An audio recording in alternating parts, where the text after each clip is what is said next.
একা একা নামাজ পড়ার চাইতে জামাতের সাথে নামাজ পড়লে আল্লাহ তাআলা 27 গুণ বেশি সওয়াব দান করেন। বন্ধুরা, আমার কিতাবের নাম বুখারী। সহিহ বুখারী শরীফের 645 নম্বর হাদিসের বর্ণনা। ইমাম বুখারী কিতাবুল আযান অধ্যায়ের মধ্যে হাদিসটি এনেছেন। হাদিসটি বর্ণনা করেছেন আব্দুল্লাহ বিন ওমর রাদিয়াল্লাহু আনহুমা। নবীজি সাল্লাল্লাহু আলাইহি ওয়াসাল্লাম বলেন, সলাতুল জামাআতি তাফদুলু সলাতাল ফাজরি বি27 দারাজাতান। একা একা নামাজ পড়ার চাইতে জামাতের সাথে নামাজ আদায় করলে আল্লাহ তাআলা 27 গুণ বেশি সওয়াব দান করেন। সুবহানাল্লাহ, জোরে করে পড়েন। একা একা নামাজ পড়বো না জামাতের সাথে নামাজ পড়বো? শুধু জোহর, আসর, মাগরিব জামাতে পড়বো, আর ফজর আর এশা বাড়িতে পড়বো, তাই না? ফজর আর এশা তাদের জন্য কষ্টকর যারা মুনাফিক। মুনাফিকের কাছে দুই নামাজ বেশি কষ্টকর, বেশি সকিল, বেশি ভারী। এক নামাজ হলো এশারের নামাজ, আরেক নামাজ হলো ফজরের নামাজ। বন্ধুরা, আমার কিতাবের নাম বুখারী। সহিহ বুখারী শরীফের 657 নম্বর হাদিসের বর্ণনা।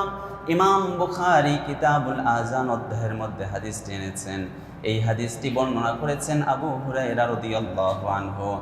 নবীজি সাল্লাল্লাহু আলাইহি ওয়াসাল্লাম বলেন, লাইসা সালাতুন আসকালা আলাল মুনাফিকিনা মিনাল ফাজরি ওয়াল ইশা। মুনাফিকের কাছে দুই নামাজ হলো সকিল, মানে ভারী, কষ্টকর হচ্ছে। এক নামাজ হলো ফজরের নামাজ, আরেক নামাজ হলো ইশায়ের নামাজ। এই দুই নামাজ হলো মুনাফিকের কাছে বেশি কষ্টকর। মুনাফিকরা এশারে আর ফজরে এরা আসে না। এই জন্য ফজরের নামাজের সময় যদি জামাতের সাথে নামাজ পড়ার জন্য মসজিদে আসা শুরু করে দেন, রাস্তায় দেখবেন রাস্তার বাতাসটা স্নিগ্ধ আর ঠান্ডা। কথা বলেন ঠিক কি ঠিক না? কারণ ফজরের এই বাতাসের মধ্যে মুনাফিকের যে একটা মুনাফিকের দুর্গন্ধ আছে, এটা মিশে না। এই ফজরের সময় মুমিনদের, আল্লাহ প্রিয় মুত্তাকি পরহেজগার বান্দাদের আনাগোনা। এজন্য ফজরের বাতাসটা হলো স্নিগ্ধ আর ঠান্ডা। কথা বলেন ঠিক কি না? এজন্য মুনাফিকের আলামত হলো সে ফজর আর এশা জামাতের সাথে আদায় করে না। তাহলে মসজিদ আবাদ করার জন্য আমাদের 2 নম্বর মাধ্যম হচ্ছে মসজিদে এসে জামাতের সাথে নামাজ আদায় করা। শুধু 3 ওয়াক্ত নাকি 5 ওয়াক্ত? 5 ওয়াক্ত যদি জামাতের সাথে না আদায় করতে পারি তাহলে তো মুনাফিকের লিস্টের মধ্যে আমার নাম চলে যাবে। এজন্য 5 ওয়াক্ত নামাজ আমরা জামাতের সাথে পড়বো। আল্লাহ তৌফিক দাও, পড়ে না আমিন। সম্মানিত উপস্থিতি, আজকে জুমার আলোচনার আলোচ্য বিষয় হলো মসজিদ। এই বিষয়টিকে সামনে রেখে আমরা শুরুতে ইন্ট্রোডাকশন, ভূমিকা শুনব, সব শেষে কনক্লুশন, উপসংহার শুনব। মাঝখানে আমরা 3টি কথা শুনব। 1 নাম্বার কথা, মসজিদ আবাদকারীর 5টি গুণ থাকা প্রয়োজন। 2 নাম্বার কথা, মসজিদ কিভাবে আবাদ করতে হয়, 5টি মাধ্যম। 3 নাম্বার কথা, মসজিদের অনেকগুলি আদব আছে, তার মধ্যে আজকে 5টি আদব শুনব। মাশাআল্লাহ বলেন। ভূমিকা, প্রিয় নবী মুহাম্মদ সাল্লাল্লাহু আলাইহি ওয়াসাল্লাম যেখানেই যেতেন তিনি প্রথমে মসজিদ নির্মাণ করতেন। তিনি মক্কা থেকে মদিনায় হিজরত করে গেলেন, কুবা নামক জায়গায় গেলেন। তিনি প্রথমে মসজিদে কুবা নির্মাণ করলেন। মসজিদে কুবা নির্মাণ হয়ে গেল। আল্লাহ বলেন, নবী আপনি এবার সেখানে দাঁড়িয়ে নামাজ পড়া শুরু করে দেন। সুবহানাল্লাহ। আল্লাহ রাব্বুল আলামিন বলেন, 11 পারা 3 নম্বর পৃষ্ঠা 4 নম্বর লাইনে আছে, 9 নম্বর সূরা তাওবা এর 108 নম্বর আয়াত, লামাসজিদুন উসসিসা আলাত তাকওয়া মিন আউওয়ালি ইয়াউমিন আহাক্কু আন তাকুমা ফি। পড়েন সুবহানাল্লাহ। আল্লাহ বলেন, নবী প্রথম দিন থেকেই মসজিদে কুবা এটা তাকওয়ার উপরে প্রতিষ্ঠিত হয়েছে। আপনার জন্য উপযুক্ত হলো এই মসজিদে কুবাতে দাঁড়িয়ে নামাজ পড়া। আপনি দাঁড়িয়ে যান, মসজিদে কুবাতে নামাজ পড়া শুরু করে দেন। এই মসজিদে কুবাতে 1 ওয়াক্ত নামাজ পড়লে এটা একটা ওমরা হজের সমতুল্য। 1 ওয়াক্ত নামাজ পড়লে আল্লাহ তাআলা একটি ওমরা হজের সওয়াব লিখে দেন। বন্ধুরা, আমার কিতাবের নাম ইবনে মাজাহ। সুনানে ইবনে মাজাহ শরীফের 1411 নম্বর হাদিসের বর্ণনা। ইমাম ইবনে মাজাহ কিতাবু ইকামাতিস সালাহ অধ্যায়ের মধ্যে হাদিসটি এনেছেন। হাদিসটি বর্ণনা করেছেন উসাইদ বিন জুহাইর আল আনসারী রাদিয়াল্লাহু আনহু। নবীজি সাল্লাল্লাহু আলাইহি ওয়াসাল্লাম বলেন, সালাতুন ফি মসজিদি কুবাইন কাউমরাতিন মসজিদে কুবাতে এক ওয়াক্ত নামাজ আদায় করলে একটি ওমরার সমতুল্য। এক ওয়াক্ত নামাজ মসজিদে কুবাতে পড়লে আল্লাহ তাআলা তার আমল নামায় একটি ওমরা হজের সওয়াব লিখে দেন। মসজিদে কুবা, এরপরে নবীজি কয়েকদিন পরে মদিনা, এখন যে মদিনা মসজিদে নববী আছে সেখানে চলে গেলেন। নবীজির উটটি যেখানে বাঁধা ছিল সেখানে মসজিদে নববী নবীজি সাল্লাল্লাহু আলাইহি সাল্লাম নির্মাণ করলেন। ওই একই বছরে মসজিদে কুবা, মসজিদে নববী, নবীজি সাল্লাল্লাহু আলাইহি সাল্লাম যেখানেই যেতেন প্রথমে মসজিদ নির্মাণ করতেন, মসজিদ আবাদ করতে বলতেন। এজন্য আমরাও মসজিদ আবাদ করতে চাই কি চাই না? জোরে বলেন, মসজিদ আবাদ করতে চাই কি চাই না? এক নাম্বার কথা, মসজিদ আবাদকারীর 5টি গুণ থাকা প্রয়োজন। আল্লাহ তাআলা মসজিদ আবাদকারীর 5টি গুণ সম্পর্কে কোরআনে তুলে ধরেছেন। 1 নাম্বার, আল্লাহর উপরে ঈমান আনবে। 2 নাম্বার, পরকালের উপরে ঈমান আনবে। 3 নাম্বার, নামাজ পড়বে, নামাজ কায়েম করবে। 4 নাম্বার, যাকাত দেবে। 5 নাম্বার, আল্লাহকে ছাড়া আর কাউকে ভয় করবে না, একজনকে ভয় করবে। সবাই আওয়াজ করে বলেন তো, তিনি কে?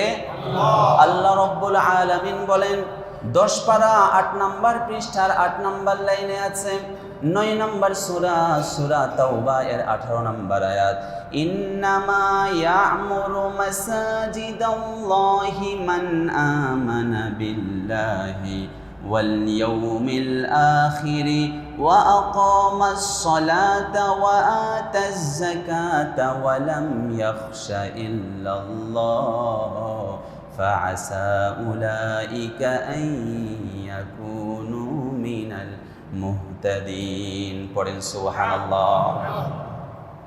ইন্নামা ইয়া'মুরু মাসাজিদাল্লাহ, আল্লাহর ঘর মসজিদ তারাই আবাদ করবে, তারাই মেইনটেইন করবে যাদের 5টি গুণ আছে। কয়টি গুণ? আস্তে বলবেন না, সবাই বলেন কয়টি গুণ? 1 নাম্বার গুণ হলো মান আমানা বিল্লাহ, যে আল্লাহর উপরে ঈমান এনেছে। 2 নাম্বার গুণ ওয়াল ইয়াউমিল আখির, পরকালকে বিশ্বাস করে, পরকালের উপরে ঈমান এনেছে। 3 নাম্বার গুণ আকামাস সালাহ, নামাজ আদায় করে, নামাজ কায়েম করে। 4 নাম্বার গুণ ওয়া আতাজ যাকাত, যাকাত প্রদান করে। 5 নাম্বার গুণ হলো ওয়ালাম ইয়াখশা ইল্লাল্লাহ, দুনিয়ার কাউকে ভয় করে না, একজনকে ভয় করে। আওয়াজ করে বলেন, তিনি কে? আল্লাহ। আল্লাহ বলেন এদের যদি 5টি গুণ থাকে তাহলে ফাসা উলাইকা ইয়াকুনু মিনাল মুহতাদিন, আশা করা যায় যেই মসজিদ আবাদকারীদের মধ্যে এই 5টি গুণ থাকবে তারা হলো সরল সঠিক পথ অবলম্বনকারীর অন্তর্ভুক্ত। এরা হলো সরল সঠিক পথে আছে। এদের দ্বারাই এই মসজিদ আবাদকারীর মধ্যে যদি 5টি গুণ থাকে, এদের মধ্যে কোনো অন্যায়, অত্যাচার, জুলুম, গুনাহ, পাপ এগুলো হতে পারে না। কয়টি গুণ থাকতে হবে? 5টি গুণ। 2 নাম্বার কথা, মসজিদ কিভাবে আবাদ করতে হয়? মসজিদ কিভাবে আবাদ করতে হয়, মাধ্যম হলো 5টি। এর আগে আমরা শুনেছি মসজিদ আবাদকারীর গুণ কয়টি থাকতে হবে? 5টি। শেষেরটা হলো ওয়ালাম ইয়াখশা ইল্লাল্লাহ, আল্লাহকে ছাড়া আর কাউকে ভয় করা যাবে না। তখন যে 5 ওয়াক্ত নামাজ ইমাম সাহেব 5 ওয়াক্ত নামাজ পরিচালনা করেন, ইমাম সাহেবের অন্তরে যদি মানুষের ভয় থাকে তাহলে এই ইমাম সাহেবকে আল্লাহর যে গুণ 5টি গুণের কথা বলা হয়েছে তাহলে গুণান্বিত হলো বলেন। এই জন্য আল্লাহকে ভয় করে ইমাম সাহেব 5 ওয়াক্ত নামাজ পড়বে, যারা মেনটেন করবে, পরিচালনা করবে, এই 5টি গুণ তাদের মধ্যে থাকতে হবে। 2 নাম্বার কথা, মসজিদ কিভাবে আবাদ করতে হয়, মাধ্যম হলো 5টি। সবাই বলেন মাধ্যম কয়টি? 1 নাম্বার মাধ্যম হলো মসজিদ নির্মাণ করা। মসজিদ নির্মাণ করা, নবীজি মসজিদ যেখানে গিয়েছেন মসজিদ নির্মাণ করেছেন। আর নবীজি সাল্লাল্লাহু আলাইহি ওয়াসাল্লাম বলেছেন তোমরা পাড়ায় পাড়ায়, মহল্লায় মহল্লায়, গ্রামে গ্রামে মসজিদ নির্মাণ করো। বন্ধুরা আমার, কিতাবের নাম আবু দাউদ, সুনানে আবু দাউদ শরীফের 455 নম্বর হাদিসের বর্ণনা। ইমাম আবু দাউদ কিতাবুস সালাহ অধ্যায়ের মধ্যে হাদিসটি এনেছেন।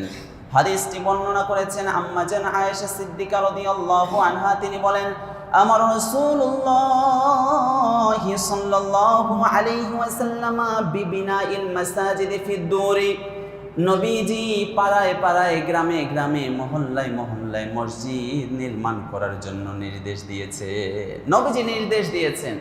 আর যারা নবীজির এই কথা মেনে আল্লাহ তাআলার সন্তুষ্টির জন্য, আল্লাহকে রাজি খুশি করার জন্য মসজিদ নির্মাণ করে, আল্লাহ তাআলা তার জন্য জান্নাতে অনুরূপ একটা ঘর তৈরি করে। পড়েন সুবহানাল্লাহ। বন্ধুরা আমার কিতাবের নাম বুখারী। সহিহ বুখারী শরীফের 450 নম্বর হাদিসের বর্ণনা। ইমাম বুখারী কিতাবুস সালাহ অধ্যায়ের মধ্যে হাদিসটি এনেছেন। এই হাদিসটি বর্ণনা করেছেন উসমান বিন আফফান রাদিয়াল্লাহু আনহু। নবীজি সাল্লাল্লাহু আলাইহি ওয়াসাল্লাম বলেন, মান বানা লিল্লাহি মাসজিদান বানাল্লাহু লাহু মিসলাহু ফিল জান্নাহ। যে আল্লাহর সন্তুষ্টির জন্য, আল্লাহকে রাজি খুশি করার জন্য একটি ঘর, আল্লাহর ঘর মসজিদ তৈরি করে, আল্লাহ তাআলা তার জন্য অনুরূপ জান্নাতের মধ্যে একটি ঘর তৈরি করে। জোরে পড়েন সুবহানাল্লাহ। মসজিদ নির্মাণ করলে তো আল্লাহ তাআলা জান্নাতের মধ্যে একটা ঘর তৈরি করে। এজন্য মসজিদ আবাদ করার জন্য প্রথমে তো মসজিদ তো বানাতে হবে, ঠিক কি ঠিক না? এজন্য 1 নাম্বার মসজিদ কিভাবে আবাদ করতে হয়, 1 নাম্বার হলো কি নির্মাণ করা? সবাই বলেন, কি নির্মাণ করা? মসজিদ নির্মাণ করা। যার যেমন সামর্থ্য আছে এই সামর্থ্য দিয়ে মসজিদে দান করব। যারা পরিচালনা কমিটি আছে তাদের হাতে আমরা দানগুলো বুঝিয়ে দিব, তাহলে সবার সামর্থ্যে আমাদের একটা মসজিদ তৈরি হয়ে যাবে। তাহলে 1 নাম্বার মাধ্যম হলো মসজিদ নির্মাণ করা। 2 নাম্বার মাধ্যম হলো মসজিদে এসে জামাতের সাথে নামাজ আদায় করা। মসজিদেই যদি না আসেন, জামাতের সাথে যদি নামাজেই না পড়েন, তাহলে মসজিদ আবাদ কিভাবে হবে? তাহলে মসজিদ আবাদ করার জন্য 2 নাম্বার মাধ্যম হলো জামাতের সাথে নামাজ আদায় করা। একা একা নামাজ পড়ার চাইতে জামাতের সাথে নামাজ পড়লে আল্লাহ তাআলা 27 গুণ বেশি সওয়াব দান করেন। বন্ধুরা আমার কিতাবের নাম বুখারী। সহিহ বুখারী শরীফের 645 নম্বর হাদিসের বর্ণনা। ইমাম বুখারী কিতাবুল আযান অধ্যায়ের মধ্যে হাদিসটি এনেছেন।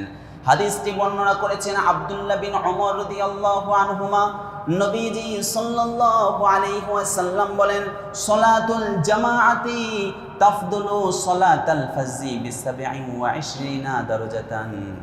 একা একা নামাজ পড়ার চাইতে জামাতের সাথে নামাজ আদায় করলে আল্লাহ তাআলা 27 গুণ বেশি সওয়াব দান করেন। সুবহানাল্লাহ, জোরে করে পড়েন। একা একা নামাজ পড়বো না জামাতের সাথে নামাজ পড়বো? শুধু জোহর আসর মাগরিব জামাতে পড়বো, আর ফজর আর এশা বাড়িতে পড়বো, তাই না? ফজর আর এশা তাদের জন্য কষ্টকর যারা মুনাফিক। মুনাফিকের কাছে 2 নামাজ বেশি কষ্টকর, বেশি সকিল, বেশি ভারী। 1 নামাজ হলো এশারের নামাজ, আরেক নামাজ হলো ফজরের নামাজ। বন্ধুরা আমার কিতাবের নাম বুখারী। সহিহ বুখারী শরীফের 657 নম্বর হাদিসের বর্ণনা। ইমাম বুখারী কিতাবুল আযান অধ্যায়ের মধ্যে হাদিসটি এনেছেন। এই হাদিসটি বর্ণনা করেছেন আবু হুরায়রা রাদিয়াল্লাহু আনহু। নবীজি সাল্লাল্লাহু আলাইহি ওয়াসাল্লাম বলেন, লাইসা সালাতুন আসকালা আলাল মুনাফিকিনা মিনাল ফাজরি ওয়াল ইশা। মুনাফিকের কাছে 2 নামাজ হলো সকিল, মানে ভারী, কষ্টকর হচ্ছে। 1 নামাজ হলো ফজরের নামাজ, আরেক নামাজ হলো ইশায়ের নামাজ। এই 2 নামাজ হলো মুনাফিকের কাছে বেশি কষ্টকর। মুনাফিকরা এশারে আর ফজরে এরা আসে না। এজন্য ফজরের নামাজের সময় যদি জামাতের সাথে নামাজ পড়ার জন্য মসজিদে আসা শুরু করে দেন, রাস্তায় দেখবেন রাস্তার বাতাসটা স্নিগ্ধ আর ঠান্ডা। কথা বলেন, ঠিক কি ঠিক না? কারণ ফজরের এই বাতাসের মধ্যে মুনাফিকের যে একটা মুনাফিকের দুর্গন্ধ আছে, এটা মিশে না। এই ফজরের সময় মুমিনদের, আল্লাহ প্রিয় মুত্তাকি পরহেজগার বান্দাদের আনাগোনা। এজন্য ফজরের বাতাসটা হলো স্নিগ্ধ আর ঠান্ডা। কথা বলেন, ঠিক কি না? এজন্য মুনাফিকের আলামত হলো সে ফজর আর এশা জামাতের সাথে আদায় করে না। তাহলে মসজিদ আবাদ করার জন্য আমাদের 2 নম্বর মাধ্যম হচ্ছে মসজিদে এসে জামাতের সাথে নামাজ আদায় করা। শুধু 3 ওয়াক্ত নাকি 5 ওয়াক্ত? 5 ওয়াক্ত যদি জামাতের সাথে না আদায় করতে পারি, তাহলে তো মুনাফিকের লিস্টের মধ্যে আমার নাম চলে যাবে। এজন্য 5 ওয়াক্ত নামাজ আমরা জামাতের সাথে পড়ব। আল্লাহ তৌফিক দাও, পড়ে না আমিন। মসজিদ কিভাবে আবাদ করতে হয়? 3 নম্বর মাধ্যম হলো মসজিদের সাথে সম্পর্ক জুড়ে দেওয়া, মসজিদের সাথে তাআল্লুক রাখা, মসজিদের সাথে বন্ধুত্ব করা। কিয়ামতের দিন আরশের নিচে আল্লাহ তাআলা 7 শ্রেণীর মানুষকে আল্লাহর আরশের নিচে ছায়া দিবেন। তার মধ্যে 1 শ্রেণী হলো যাদের অন্তর মসজিদের সাথে সম্পৃক্ত। সুবহানাল্লাহ। বন্ধুরা আমার কিতাবের নাম বুখারী। সহিহ বুখারী শরীফের 660 নম্বর হাদিসের বর্ণনা। হাদিসটি বর্ণনা করেছেন আবু হুরায়রা রাদিয়াল্লাহু আনহু, কিতাবুল আযান অধ্যায়। নবীজি সাল্লাল্লাহু আলাইহি ওয়াসাল্লাম বলেন, সাবাতুন ইউজিল্লুহুমুল্লাহু ফি জিল্লিহি ইয়াউমা লা জিল্লু জিল্লা ইল্লা জিল্লাহু ইল্লা জিল্লুহু। কিয়ামতের দিন এমন এক দিন, সেটা ভয়ঙ্কর কিয়ামতের দিন, যেদিন আল্লাহর ছায়া ছাড়া আর কারো ছায়া থাকবে না। সেদিন আল্লাহ তাআলা 7 শ্রেণীর মানুষকে আরশের নিচে ছায়া দিবেন। তার মধ্যে এক শ্রেণী হলো রজুলুন মুআল্লাকুন কলবুহু আলাল মাসাজিদি, যে ব্যক্তির অন্তর মসজিদের সাথে সম্পৃক্ত, মসজিদের সাথে সম্পর্ক। পড়েন সুবহানাল্লাহ।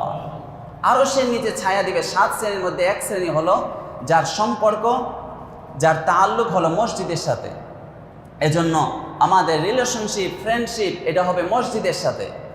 কিসের সাথে? সবাই বলেন, মসজিদের সাথে সম্পর্ক হলেই তো মসজিদ আবাদ হয়ে যাবে। এখনকার যুবকেরা এদেরও রিলেশনশিপ আর ফ্রেন্ডশিপ আছে, কিন্তু মসজিদের সাথে না, হারাম অবৈধ সম্পর্কের সাথে।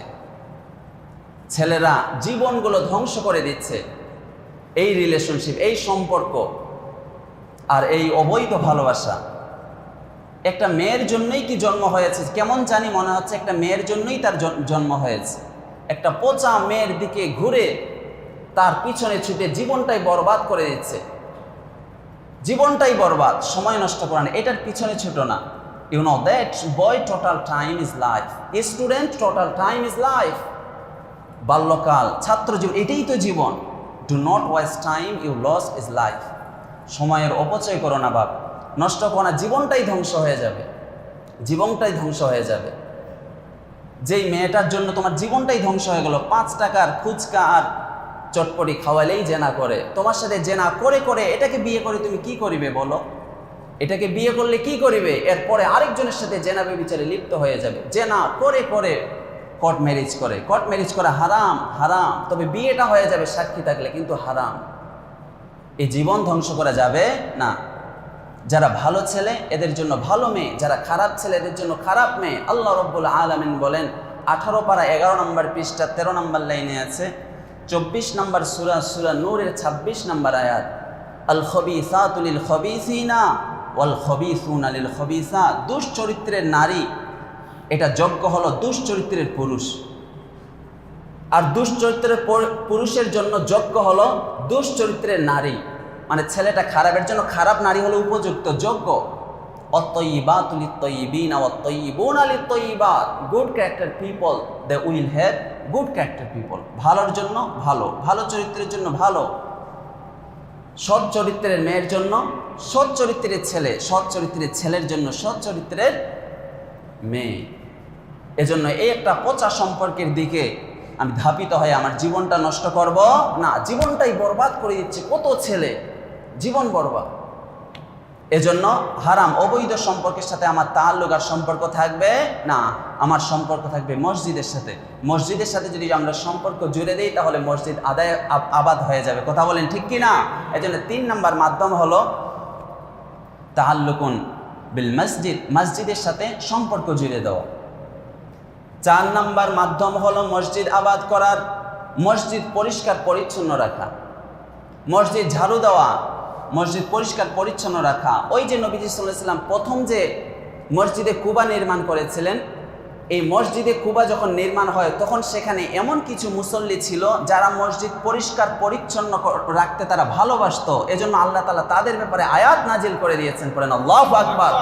আল্লাহ রাব্বুল আলামিন বলেন 11 পারা 4 নম্বর পৃষ্ঠার 5 নম্বর লাইনে আছে, 3 নম্বর পৃষ্ঠার 5 নম্বর লাইনে আছে, 9 নম্বর সূরা তাওবা এর 108 নম্বর আয়াত, ফীহি রিজালুন ইউহিব্বুনা আইয়াতাতাহহারু ওয়াল্লাহু ইউহিব্বুল মুত্তাহহিরিন। আল্লাহু আকবার।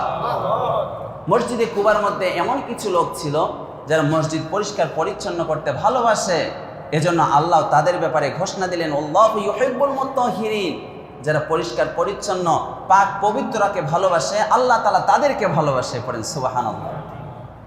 তাছাড়া নবীজিও মসজিদ পরিষ্কার পরিচ্ছন্ন করতে আদেশ করেছেন, নবীজিও আদেশ করেছেন তোমরা মসজিদ পরিষ্কার পরিচ্ছন্ন রাখো।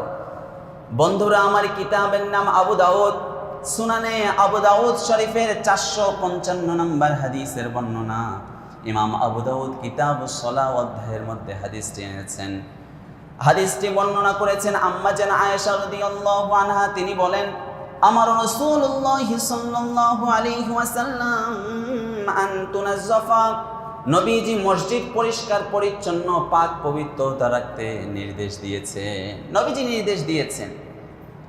এজন্য এক নাম্বার হলো আল্লাহ ভালোবাসেন, আর 2 নাম্বার হলো নবীজি নির্দেশ দিয়েছেন মসজিদ পরিষ্কার পরিচ্ছন্ন রাখতে। এজন্য মসজিদ পরিষ্কার পরিচ্ছন্ন রাখতে এটাতে কোনো পার্থক্য নেই যে আমি কেন ঝাড়ু দিব, সে কেন ঝাড়ু দিবে, সে কেন পরিষ্কার করবে, এরকম পার্থক্য কোনো নেই। There is no difference. No difference between black and white and the member of the parliament and rickshaw puller. Everything is equal. There is no difference between leader and worker. Everything is equal. Completely equal. 100% equal. সবাই সমান। সংসদ সদস্য হোক, রিক্সাওয়ালা হোক, আর নেতা হোক, আর শ্রমিক হোক, কালো হোক আর ফর্সা হোক, সবাই মসজিদ পরিষ্কার রাখবো, পরিচ্ছন্ন রাখবো, পাক পবিত্রকে ভালোবাসবো। ইনশাআল্লাহ পড়েন, যেন মসজিদ পরিষ্কার পরিচ্ছন্ন রাখবেন। আপনি এই সমাজের লিডার, তাহলে আপনি মসজিদে চলে আসেন, অজুখানাটা একটু পরিষ্কার করে দেন, অথবা যে খাদেম আছে তার সাথে আপনি সহযোগী হয়ে যান। আপনার অন্তরে হিংসা, ফাসাদ, জুলুম, অত্যাচার এগুলো যে আপনার অন্তরের মধ্যে আঁকড়ে ধরেছে, এটা আর থাকবে না, আপনার অন্তরটা ফ্রেশ হয়ে যাবে। সুবহানাল্লাহ পড়েন। এজন্য মসজিদ আবাদ করার মাধ্যম 4 নাম্বার মাধ্যম হলো মসজিদ পরিষ্কার পরিচ্ছন্ন রাখা। 5 নাম্বার মাধ্যম হলো রাষ্ট্রপ্রধানের দায়িত্ব জামাতের সাথে নামাজ আদায় করার ব্যাপারে আইন চালু করে দেওয়া, তাহলেই মসজিদ আবাদ হয়ে যাবে। কথা বলেন ঠিক কিনা? আল্লাহ রাব্বুল আলামিন বলেন 17 পারা 16 নাম্বার পৃষ্ঠার 7 নাম্বার লাইনে আছে, 22 নম্বর সূরা, সূরা হজের 41 নম্বর আয়াত, আল্লাযীনা ইম্মাক্কান্নাহুম ফিল আরদি আকামুস সালাহ। আল্লাহু আকবার। আল্লাহ বলেন, আমি জমিনের মধ্যে যাকে ক্ষমতা দান করি, যাকে রাষ্ট্রপ্রধান আমি দায়িত্ব, যাকে আমি কবুল করি, তার দায়িত্ব হচ্ছে 4টা দায়িত্বের মধ্যে 1 নাম্বার দায়িত্ব হলো আকামুস সালাহ, নামাজ কায়েম করবে, নামাজ প্রতিষ্ঠা করবে। শুধু নিজে নামাজ পড়বে না, তার দায়িত্ব যেহেতু পুরো দেশের, তাহলে পুরো দেশে এই আইনটা জারি করবে, সবাই যেন জামাতের সাথে নামাজ আদায় করে নামাজ কায়েম করবে। নামাজ কায়েম করা মানে কি নিজে নিজে নামাজ পড়া? নিজে নিজে নামাজ পড়া না, সবাইকে নিয়ে নামাজ পড়া। যেহেতু রাষ্ট্রপ্রধানের দায়িত্ব পুরো দেশের, তাহলে পুরো দেশকে নামাজ পড়ানোর দায়িত্ব হলো তার। এজন্য আল্লাহ বলেছেন 4টি দায়িত্বের মধ্যে 1 নাম্বার দায়িত্ব হলো আকামুস সালাহ, নামাজ কায়েম করবে, নামাজ প্রতিষ্ঠা করার জন্য সে আইন জারি করবে, তাহলেই মসজিদ আবাদ হয়ে যাবে। কথা বলেন ঠিক কি ঠিক না? তাহলে মসজিদ আবাদ করার মাধ্যম হলো 5টি। 1 নাম্বার মসজিদ নির্মাণ করা, 2 নাম্বার জামাতের সাথে নামাজ পড়া, 3 নাম্বার মসজিদের সাথে সম্পর্ক জুড়ে দেওয়া, 4 নাম্বার মসজিদ পরিষ্কার পরিচ্ছন্ন রাখা, 5 নাম্বার রাষ্ট্রপ্রধানের দায়িত্ব জামাতের সাথে নামাজ করার ব্যাপারে আইন চালু করা। 3 নাম্বার কথা, মসজিদের অনেকগুলো আদব আছে, তার মধ্যে আজকে আমরা 5টি আদব শুনব। যেহেতু 5 এটাও তাহলে মিলে যাক, 5টি আদব। 1 নাম্বার আদব হলো মসজিদে যখন আসবেন, আপনার যেটা পরিষ্কার পরিচ্ছন্ন ভালো কাপড় আছে, এই কাপড়টা পরে আপনি আসবেন। নাকি 5 ওয়াক্ত নামাজ যেটা পুরাতন জামা, যেটা ময়লা হয়ে আছে, অপরিষ্কার অপরিচ্ছন্ন, এটা পরে আসবেন। আর যদি কুটুম বাড়িতে যান, কুটুম বাড়ি মসজিদে গেলে নতুন কাপড় পরে যাবেন, এমনটা করা যাবে? যে কোনো মসজিদে যান, আল্লাহ বলেছেন যে কোনো মসজিদে যান, আপনার যেটা ভালো কাপড় আছে এই কাপড় পরে মসজিদে যেতে হবে। আল্লাহ রাব্বুল আলামিন বলেন 8 পারা 13 নম্বর পৃষ্ঠার 1 নম্বর লাইনে আছে, 7 নম্বর সূরা, সূরা আরাফের 31 নম্বর আয়াত, ইয়া বানি আদম খুযু জিনাতাকুম ইনদা কুল্লি মসজিদ। কুল্লি মসজিদ, যে কোনো মসজিদে যাও, আপনার যে বেশভূষা পরিষ্কার পরিচ্ছন্ন কাপড়টা আছে, যেটা ভালো কাপড় আছে, যার যেমন সামর্থ্যের মধ্যে ভালো কাপড় আছে সেটা পরে মসজিদে যাব। এখানে জিনাতাকুম মানে হলো ফিগার অফ স্পিচ, অ্যাডর্নমেন্টস, অলঙ্করণ করা। একজন বক্তব্য দেওয়ার জন্য স্টেজে সে ভালো বেশভূষা কাপড়টা পরে সে দাঁড়ায়। এজন্য তোমরা যখন মসজিদে আসবে, মিন কুল্লি মসজিদ, যে কোনো মসজিদে গেলে যেটা বেশভূষা পরিষ্কার সুন্দর কাপড় আছে এটা পরে মসজিদে যাবে। তাহলে আমরা যখন মসজিদে আসব, আমাদের যেটা ভালো কাপড় আছে এই কাপড়টা আমরা পরে আসবো, ইনশাল্লাহ পড়েন। এটা হলো মসজিদের আদব। 2 নাম্বার আদব, মসজিদে যখন প্রবেশ করব, ডান পা দিয়ে প্রবেশ করব। দরজায় যখন প্রবেশ করব বিসমিল্লাহ বলবো, এরপরে একটা দোয়া বলবো, আউযু বিল্লাহিল আযীম ওয়া বিওয়াজহিল কারীম ওয়া সুলতানিহিল কদিম মিনাশ শাইতানির রাজীম। এই দোয়াটা পড়লে ওই যে শয়তান আপনাকে ধোঁকা দিয়েছিল, না আসতে বারণ করেছিল যে আসার জন্য, শয়তান এই দোয়াটা পড়লে সে পিছন দিকে দৌড় মারে। সে বলে, হায় রে, তাকে আমি কত ওয়াসওয়াসা দিলাম, কত ধোঁকা দিলাম, কিন্তু সে তো মসজিদে প্রবেশ করেই নিল। শয়তান পিছনের দিকে দৌড় মারে। এরপরে ডান পা দিয়ে বলবেন, আল্লাহুম্মা ইফতাহলি আবওয়াবা রাহমাতিক, আল্লাহ রহমতের দরজাগুলো আমার জন্য খুলে দাও।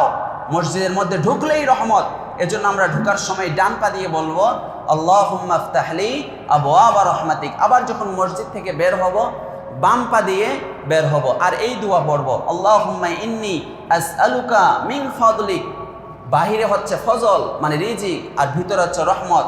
ভিতরে এসে রহমতের চাদরে আল্লাহর কাছে দুই হাত তুলে আমরা রহমত চাইব, আর বাহিরে আছে রিজিক। এজন্য নামাজের সময় নামাজ, কাজের সময় কাজ। আল্লাহ কি বলেছেন? সারা দিন মসজিদে ঢুকে থাকো, এরকম কি ইসলামে কোনো আইন আছে? নামাজ শেষ, এরপরে রিজিকের সন্ধানে বেরিয়ে যাও। এজন্য বের হওয়ার সময় কি দোয়া বলি? আল্লাহুম্মা ইন্নী আসআলুকা মিন ফাদলিক, আল্লাহ আপনার কাছে ফদল চাই মানে রিজিক চাই। তো মসজিদের 2 নাম্বার আদব হলো ডান পা দিয়ে প্রবেশ করব আর বাম পা দিয়ে বের হব। আবার যখন বাথরুমে প্রবেশ করবেন বাম পা দিয়ে প্রবেশ করবেন, আবার বের হওয়ার সময় ডান পা দিয়ে বের হবে। দুনিয়ার চাইতে মসজিদ উত্তম, এজন্য ডান পা দিয়ে প্রবেশ করব। আবার মসজিদ থেকে দুনিয়া অনুত্তম, এজন্য বের হওয়ার সময় বাম পা দিয়ে বের হবে। মসজিদের 3 নাম্বার আদব হলো মসজিদে ঢুকলেই 2 রাকাত নামাজ। সুবহানাল্লাহ পড়েন। মসজিদে ঢুকলেই কয় রাকাত নামাজ? 2 রাকাত নামাজ। এটা হলো দুখুল মসজিদ, এটা হলো তাহিয়াতুল মসজিদ। মসজিদকে সম্মান জানানো হয়, অভিবাদন জানানো হয়। তাই মসজিদে আমরা ঢুকলেই উজু করে ঢুকবো, আর মসজিদে ঢুকলেই 2 রাকাত নামাজ পড়বো। ইনশাআল্লাহ পড়েন। বন্ধুরা, আমার কিতাবের নাম বুখারী। সহিহ বুখারী শরীফের 444 নম্বর হাদিসের বর্ণনা। ইমাম বুখারী কিতাবুস সালাহ অধ্যায়ের মধ্যে হাদিসটি এনেছেন। এই হাদিসটি বর্ণনা করেছেন আবু কতাদা আস-সালামি রাদিয়াল্লাহু আনহু। নবীজি সাল্লাল্লাহু আলাইহি ওয়াসাল্লাম বলেন, ইযা দাখালা আহাদাকুমুল মাসাজিদা ফালইয়ারকা রাকাতাইনি ক্বাবলা আন ইয়াজলিসাহু। তোমাদের মধ্যে যে কেউ যখন মসজিদে প্রবেশ করবে, ঢোকার পরেই বসার আগেই তোমরা 2 রাকাত নামাজ পড়বে। মসজিদে এসে বসার আগেই, এখন আপনি বসেন নাই, না বসেই ওই দাঁড়ানো অবস্থায় দাঁড়িয়ে 2 রাকাত নামাজ পড়বো। এই 2 রাকাত নামাজ পড়ে আপনার মনের আশা আকাঙ্ক্ষা বেদনাগুলো আল্লাহর কাছে শেয়ার করেন, আল্লাহকে বলেন, আপনার দোয়াগুলোকে কবুল করে নেবেন কে? যেন মসজিদে ঢুকলেই 2 রাকাত নামাজ। এটা মসজিদের আদব। মসজিদে ঢুকলেই আমরা কয় রাকাত নামাজ পড়বো? 2 রাকাত নামাজ, তাহিয়াতুল মসজিদ বা দুখুলুল মসজিদ। তাহলে মসজিদকে অভিবাদন জানানো হয়। মসজিদের 3-4 নাম্বার আদব হলো মসজিদে খুশবু লাগানো, সুগন্ধযুক্ত কিছু লাগানো। সেটা রুম স্প্রে হতে পারে, আতর হতে পারে, সেটা আগরবাতি হতে পারে। নবী সাল্লাল্লাহু আলাইহি ওয়াসাল্লাম এটা আদেশ করেছেন, তোমরা তোমাদের মসজিদগুলোতে সুগন্ধযুক্ত কিছু ব্যবহার করবে, খুশবু লাগাবে। বন্ধুরা, আমার কিতাবের নাম আবু দাউদ। সুনানে আবু দাউদ শরীফের 455 নম্বর হাদিসের বর্ণনা। ইমাম আবু দাউদ কিতাবুস সালাহ অধ্যায়ের মধ্যে হাদিসটি এনেছেন। হাদিসটি বর্ণনা করেছেন আম্মা জানা আয়েশা রাদিয়াল্লাহু আনহা। তিনি বলেন, আমার রাসূলুল্লাহ সাল্লাল্লাহু আলাইহি ওয়াসাল্লাম ওয়া আনতু তাইয়্যিবা, নবীজি মসজিদে খুশবু সুগন্ধযুক্ত কিছু ব্যবহার করতে আদেশ করেছেন। এটা নবীজি আদেশ করেছেন। মসজিদগুলোতে আমরা যদি খুশবু ব্যবহার করি, সেটা আগরবাতি হোক, ভালো মানের যেটা বৈধ সুগন্ধযুক্ত জিনিস আছে, এটা আমরা ব্যবহার করতে পারবো। সেটা আগরবাতি হোক, রুম স্প্রে হোক, আতর হোক, যেন মসজিদের পাশে দিয়ে গেলেই যেন বোঝা যায় এটা আল্লাহর ঘর মসজিদ। কথা বলেন ঠিক কিনা? যেন মসজিদের আদব হলো 4 নাম্বার, মসজিদে খুশবু ব্যবহার করা, মসজিদে খুশবু লাগানো। মসজিদের 5 নাম্বার আদব হলো কবরের উপরে মসজিদ না বানানো। এই আদবটা যদি আপনার মাঝে না থাকে, তাহলে আপনি শিরকে লিপ্ত হয়ে যাবেন, আপনি মুশরিক হয়ে যাবেন।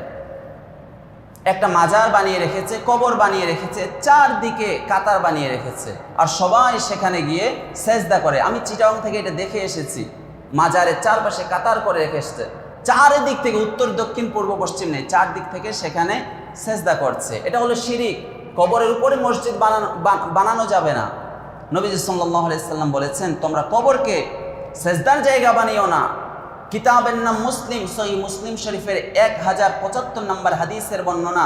ইমাম মুসলিম কিতাবুল মাসাজিদ অধ্যায়ের মধ্যে হাদিসটি এনেছেন। হাদিসটি বর্ণনা করেছেন জুনদাব রাদিয়াল্লাহু আনহু। নবীজি সাল্লাল্লাহু আলাইহি সাল্লাম বলেন, আলা, সাবধান সাবধান, ফালা তাত্তাখিদুল কুবুর মাসাজিদা, মসজিদকে তোমরা সেজদার জায়গা বানাইও না।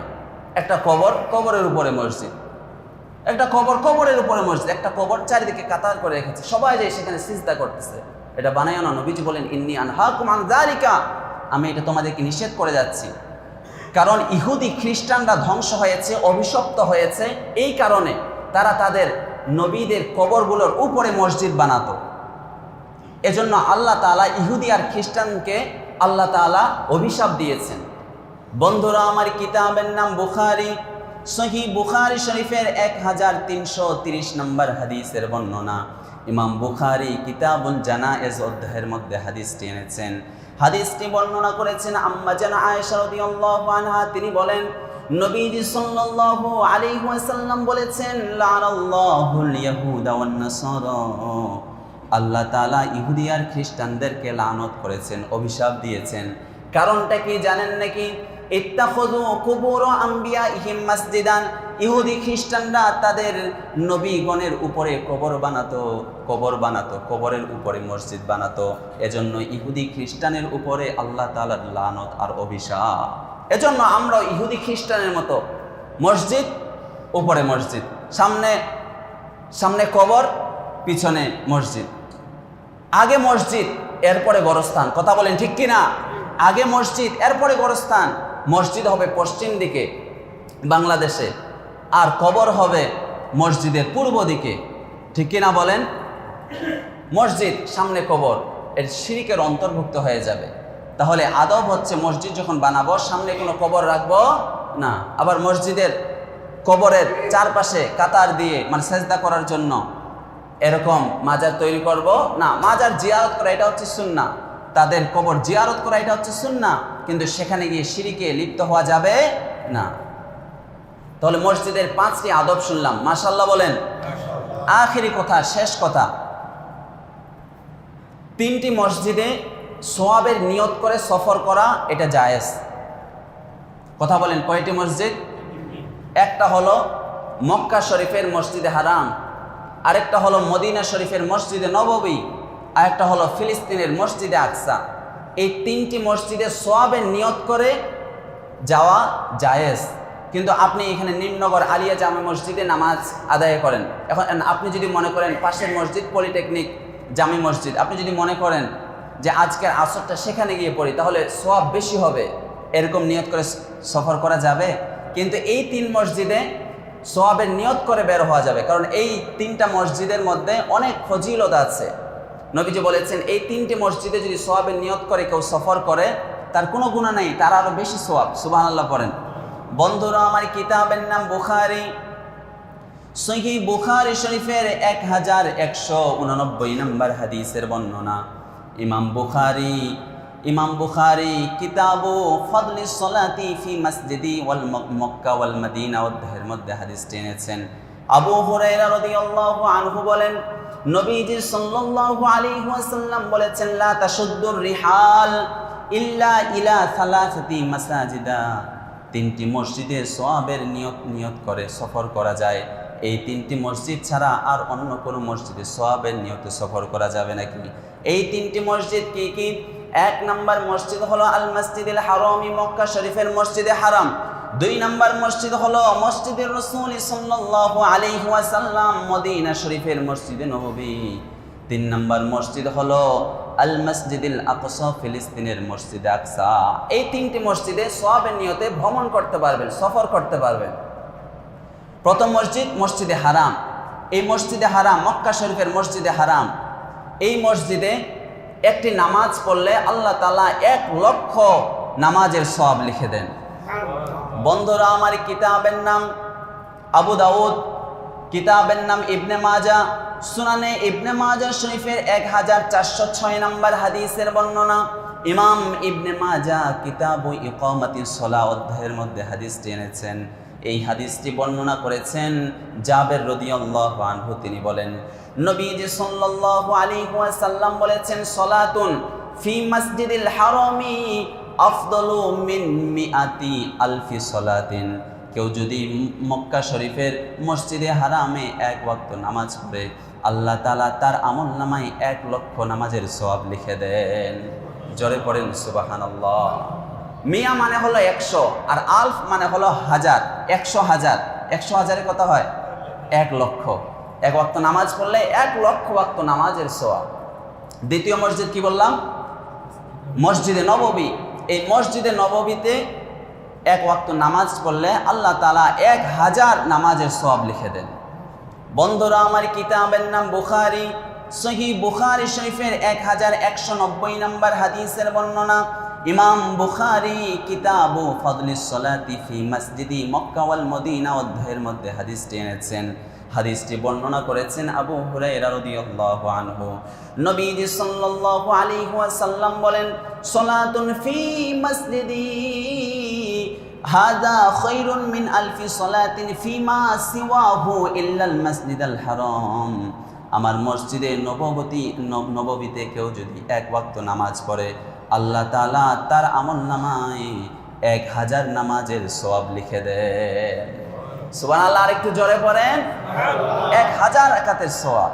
তবে মসজিদে হারাম ছাড়া, মসজিদে হারাম ইল্লা সিওয়াহু ইল্লাল মসজিদুল হারাম, মসজিদে হারাম ছাড়া এই মসজিদে নামাজ পড়লে 1000 রাকাতের সওয়াব। আর মসজিদে হারামে পড়লে 1 লক্ষ নামাজের সওয়াব। তৃতীয় মসজিদ কি বললাম? ফিলিস্তিনের মসজিদে আকসা। ফিলিস্তিনের মসজিদে আকসাতে একটি নামাজ পড়লে আল্লাহ তাআলা 500 নামাজের সওয়াব লিখে দেন। পড়েন সুবহানাল্লাহ। বন্ধুরা, আমার ইমাম সুয়ুতির বিখ্যাত কিতাব আল জামিউস সগীর, এই কিতাবের 5850 নম্বর হাদিসের বর্ণনা। এই হাদিসটি বর্ণনা করেছেন আবু দারদা রাদিয়াল্লাহু আনহু। নবীজি সাল্লাল্লাহু আলাইহি ওয়াসাল্লাম বলেন, সালাতুন ফি মসজিদি বাইতুল আকসা ফি বাইতুল মাকদাস খায়রু 500 সালাতিন। কেউ যদি ফিলিস্তিনের মসজিদে আকসাতে একটি নামাজ পড়ে, তার নামাজের ফজিলত হলো, একটি নামাজের ফজিলত হলো 500 নামাজের সওয়াব। 500 নামাজের সওয়াব। তাহলে মসজিদে হারামে নামাজ পড়লে 1 লক্ষ নামাজের সওয়াব। মসজিদে নববীতে নামাজ পড়লে 1000 নামাজের সওয়াব। ফিলিস্তিনের মসজিদে আকসাতে নামাজ পড়লে 500 নামাজের সওয়াব। এই 3টি মসজিদে শুধু সওয়াবের নিয়তে সফর করা যাবে। এই 3টি মসজিদ ছাড়া অন্য কোনো মসজিদে, অন্য কোনো মাজারের মসজিদে, সিলেটে, চিটাগাঙ্গে এরকম সফর করা যাবে না। শুধু এই 3টি মসজিদের জন্য আপনি ভ্রমণ করতে পারবেন। সম্মানিত উপস্থিতি, আজকে আলোচনার আলোচ্য বিষয় ছিল মসজিদ। এই মসজিদ সম্পর্কে আমরা ভূমিকা শুনেছি, উপসংহার শুনেছি, মাঝখানে 3টি কথা শুনেছি। মসজিদ আবাদকারীর গুণাবলী কয়টি? সবাই বলেন কয়টি? নাকি ভুলে গেলেন? মসজিদ আবাদকারীর গুণাবলী কয়টি? 5টি। এরপরে মসজিদ কিভাবে আবাদ করতে হয়, মাধ্যম কয়টি? 5টি। শেষে আমরা মসজিদের আদব 5টি শুনেছি, আর শেষে আমরা 3টি মসজিদের ফজিলত শুনেছি। আল্লাহ তাআলা বুঝার ও আমল করার তৌফিক দান করেন, আমিন। ওয়া আখিরু দাওয়ানা আলহামদুলিল্লাহি রাব্বিল আলামিন। আসসালামু আলাইকুম ওয়া রাহমাতুল্লাহি ওয়া বারাকাতুহু।